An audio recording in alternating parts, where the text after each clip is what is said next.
بے شک ایمان والے کامیاب ہو گئے جو نماز میں عجز و نیاز کرتے ہیں اور جو بیہودہ باتوں سے منہ موڑے رہتے ہیں اور جو زکوٰۃ ادا کرتے ہیں اور جو اپنی شرمگاہوں کی حفاظت کرتے ہیں مگر اپنی بیویوں سے یا کنیزوں سے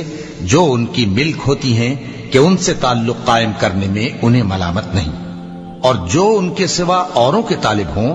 وہ اللہ کی مقرر کی ہوئی حد سے نکل جانے والے ہیں، اور جو امانتوں اور اقراروں کو ملحوظ رکھتے ہیں اور جو نمازوں کی پابندی کرتے ہیں یہی لوگ میراث حاصل کرنے والے ہیں، یعنی جنت الفردوس کے وارث بنیں گے، وہ اس میں ہمیشہ رہیں گے۔ اور ہم نے انسان کو مٹی کے خلاصے سے پیدا کیا ہے، پھر اس کو ایک مضبوط اور محفوظ جگہ میں نطفہ بنا کر رکھا، پھر ہم نے نطفے کا لوتھڑا بنایا، پھر لوتھڑے کی بوٹی بنائی، پھر بوٹی کی ہڈیاں بنائیں، پھر ہڈیوں پر گوشت پوست چڑھایا، پھر اس کو نئی صورت میں بنا دیا۔ سو بڑا برکت والا ہے اللہ جو سب سے اچھا بنانے والا ہے۔